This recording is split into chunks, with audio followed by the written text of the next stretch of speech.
Morning, तुमचं स्वागत आहे आपल्या नवीन मराठी ब्लॉग चॅनलमध्ये. तर आज ना सुवासिनींचा कार्यक्रम, मंगळवार आहे आज. सुवासिनींचा कार्यक्रम 2 ठिकाणी आहे. सकाळी ना शेजारच्या सासूबाईं त्या आहे, संगीता आत्या त्यांच्याकडे आहे, तर तिकडं चाललेली आहे. तर चला व्हिडिओ स्किप न करता बघत राहा. तर आमच्या शेजारीच राहणाऱ्या म्हणजे सासूबाईं त्या आहेत, त्यांच्या इथे ना सुवासिनी होत्या. तर त्यांच्याकडेच मी आलेली आहे. याआधी ब्लॉगमध्ये तुम्ही बघितलेलं असणार. तर त्यांच्याकडे ना सुवासिनींचा कार्यक्रम होता. आषाढ जर महिना म्हटला ना तर प्रत्येकजण ना सुवासिनींचं जेवण करत असतं. तर त्यांच्याकडे आज होत्या. मग कामाला मला काहीच जमत नव्हतं. तर कारण हात माझा थोडासा फ्रॅक्चर होता, दुखत होता, त्याच्यामुळे काहीच जमत नव्हतं. मोठी ताई गेलेली होती जयाताईकडे, कारण तिच्याकडे सुवासिनी होत्या. आणि मग मी संगीता आत्यांकडे आलेली होती. तर सगळा काही त्यांचा स्वयंपाक पण रेडी होता आणि ताटं वगैरे करायचं काम चालू होतं. मोठ्या सासूबाई भजी वगैरे तळत होत्या आणि सुवर्णा मस्तपैकी रांगोळी काढत होती, कारण सुवासिनींना बसण्याकरताना रांगोळीशिवाय छान वाटत नाही. मग ती मस्तपैकी छोट्या छोट्या रांगोळ्या काढत होती ताटाभोवती. आणि सगळं काही त्यांचं एकाच दिवशी घाईत ठरलं, त्याच्यामुळे मग अचानक ठरल्यामुळे ना पटापट आवरून घेतलं. माझ्या हाताला ना बँडेज केलेलं आहे, त्याच्यामुळे मग तुम्हाला तसं दिसतं आहे, कारण खूप दुखत होता हात. आणि त्या दिवशी ना दुखत थोडा राहिलेला होता, म्हणून मी जेवणासाठी आलेली होती. 5 बोटंसुद्धा वळवता येत नव्हते. मग आत्यांना म्हटलं ठीक आहे, मी ना ब्लाऊज पीस ओटी भरण वगैरे भरते. तर मग मी एका हाताने ना ओटी भरण वगैरे आपलं पॅक करत होते, कारण दुसऱ्या साईडला ना ताटं वगैरे तयार करत होते. तोपर्यंत मग मी ओटी भरण आपलं भरून घेतलं. तर दरवर्षीच त्या सुवासिनी घालत असतात. मग दरवर्षी आम्ही त्यांच्याकडे येतोच. मग ना बाकीच्या ज्या बायका होत्या ना, तर त्यांनी छान प्रकारे ताटं वगैरे तयार केले, कारण आत्या आणि त्या पण घरामध्ये नैवेद्य वगैरे दाखवण्यासाठी गेलेल्या होत्या ना. मग तोपर्यंत सुवर्णाने आम्ही छान असे ताटं तयार करून घेतले. आणि बघू शकता मस्त अशी ताटं वगैरे भरल्याच्या नंतर ना मग सुवर्णाने छान असं गरम गरम दूध वगैरे टाकून आणि गुळाची जी गुळवणी होती ना, ती केलेली होती. खूप छान आणि मस्त लागली. त्यानंतर आम्ही सगळ्या काही सुवासिनी बसलो, बघू शकतात. तर 7 सुवासिनी बसलेल्या होत्या. आणि मग त्याच्यानंतर ना कापूर वगैरे लावून सगळ्या जणांनी सुवासिनी भोजन केलं. आत्यांनी ओटी वगैरे भरली. तर खूप छान असं मस्त सुवासिनींचं भोजन वगैरे झालं. आणि त्यानंतर मग आता घरी पण जायचं होतं.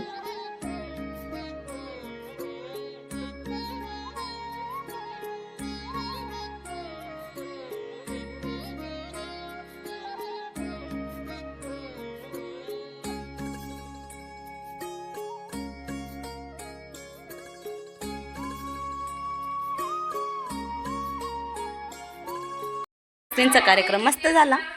आता ना घरी चालले. हे झाल्यानंतर 2 नंबरच्या ताईकडं पण जायचं. आज 2 ठिकाणी सुवासिनींचा कार्यक्रम आहे. त्याला ना थोडंसं म्हणजे फ्रॅक्चर झालं तर थोडंसं नॉर्मल, हात काय हलवता येत नव्हता. आले होते जेवणासाठी, कारण सुवासिनीच्या जेवणाला नाही म्हणता येत नाही. तर इथला कार्यक्रम झालेला आहे. आखाड महिना म्हटल्यानंतर सुवासिनी प्रत्येक ठिकाणी राहत्या. आता 2 नंबरच्या ताईकडं पण आहे. तर चला तिकडं पण जायचं आहे. व्हिडिओ स्किप न करता बघत राहा.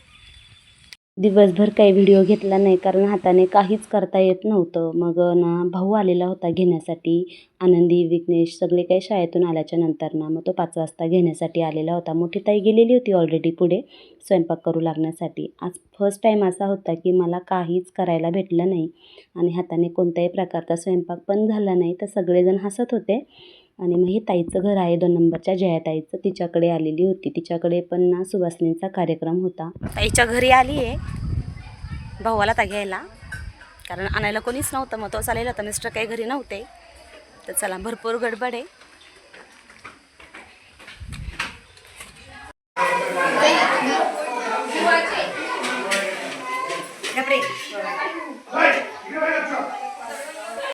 तर वहिनीना पोळ्या करत होत्या. सगळ्याजणी 12 वाजता चाललेल्या होत्या तिच्याकडे स्वयंपाक करण्यासाठी, कारण स्वयंपाक पण मोठाच होता. सगळेजण जेवणासाठी होते म्हणून काकू तोपर्यंत पोळ्या वगैरे भाजत होती. मस्त अशा टम्म फुगलेल्या पोळ्या सुवासिनींकरता तयार झालेल्या होत्या. 5 वाजता सगळा काही स्वयंपाक रेडी झालेला होता. आणि आजच्या दिवशी ना सगळीकडेच सुवासिनी असतात. आता आखाडाचे दिवस थोडे कमीच राहिलेले, त्याच्यामुळे भरपूर ठिकाणी एकाच दिवशी भरपूर ठिकाणी होत्या. आणि ताईन त्या सकाळी छकुलीकडे जेवण करून आलेल्या होत्या, कारण तिच्याकडेही सुवासिनी होत्या. तशाच मम्मीन त्या इकडे आलेल्या होत्या. तर मम्मी आणि मोठी ताईन त्या नैवेद्य वगैरे भरत होत्या, कारण आमच्या इथे ना जिथे काही मेरावर दैवत आणि लक्ष्मी माता वगैरे जेवढ्या काही देवी असतात तेवढ्या ठिकाणी नैवेद्य दाखवले जातात. गवळी बाबा म्हटलं तर तिथे पण. तर दोघी जणींना 51 नैवेद्य भरलेले ते. काही काही नैवेद्य जे आहे त्याची सासू आहे ना त्या घेऊन गेलेल्या होत्या. त्याच्यामुळे मग त्या पण पुढे ना सगळं काही छकुलीने त्यांनी मस्तपैकी म्हणजे सगळ्या बहिणी आलेलो होतो. तर पूनमने आणि छकुलीने ना छान मस्त जे ओटी भरून होतं ते भरून ठेवलेलं होतं देवांना. आणि त्याच्यानंतर ना मग जे काही नैवेद्य होते ते मग आत्या घेऊन चाललेल्या होत्या. कारण गौरीनाथ बाबांना त्यांना पण आजच्या दिवशी म्हणजे मोहडा म्हणतो आमच्याकडे मंगळवारी, तर त्या दिवशी नैवेद्य दाखवले जातात. तर आत्या चालल्या होत्या नैवेद्य वगैरे घेऊन आणि मम्मीने त्यांनी ना सार, खीर, पुरणपोळ्या सगळं काही करून ठेवलेलं होतं.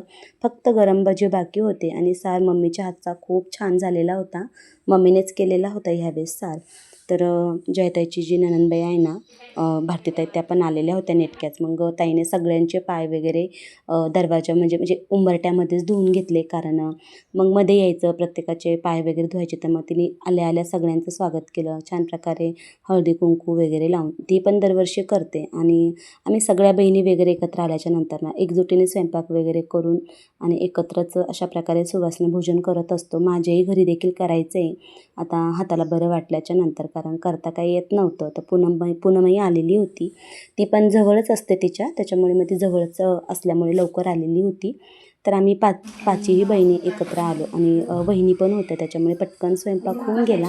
आणि त्यानंतर ना मग ताईने सगळ्यांचे वगैरे पाय वगैरे धुवून घेतल्याच्यानंतर हळदी कुंकू दिलं आणि सगळ्यांनाच एकटीने वाढून दिलं. कारण आम्ही सगळ्या जणींना 9 सुवासिनी जेवणासाठी बसलेलो होतो. ती 9 सुवासिनी घालत असते. आखाड महिन्यामध्ये म्हटलं तर कुलस्वामिनीची पूजा आणि प्रार्थना केली जाते. प्रत्येकजण सुवासिनी भोजन करतं. घरामध्ये सुख संपत्ती नांदते. प्रत्येकजण करतात आणि आमच्या प्रत्येक बहिणीच्या घरी दरवर्षी सुवासिनी भोजन असतं. त्याच्यामुळे मग आजचा एक असा छान ब्लॉग झाला. तर बघू शकता मस्त सगळ्याजणी जेवणासाठी बसलेल्या होत्या. आणि तिची ना मोठी मुलगी आजारी होती, त्याच्यामुळे तिची थोडी गडबड झाली. मग त्याच्यामुळे थोडासा टाईम झाला. 7 वाजले होते जेवणासाठी आणि सगळ्या काही आता बसलेल्या होत्या. तर कसा वाटला तुम्हाला आजचा ब्लॉग नक्की कमेंटमध्ये सांगा. व्हिडिओ आवडला असल्यास ना लाईक करा, नवीन असेल तर सबस्क्राईब करा, शेअर करा. आणि छान छान असे ब्लॉग बघण्यासाठी ना सबस्क्राईब केल्याशिवाय तुम्हाला बघता येणार नाही. तर चला भेटूया अशाच एका छान नवीन ब्लॉगमध्ये. आता ना जेवण वगैरे झाल्याच्या नंतर ना मग ताईने आम्हाला सगळ्यांचे ओटी भरणं वगैरे जेवढे काही होते तेवढे भरून दिले. कारण ओटी भरल्याच्या नंतर ना मग ओटी भरेल जे असेल ना त्याच वेळेस जेवण करावं लागतं. म्हणजे मग ते देवींना पावन होतं. 9 प्रकारचे 9 देवी. तर मग तशा प्रकारे ओटी भरण वगैरे भरून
की जय, सत्याश्रा माता की जय, माता की जय, महाराज की जय.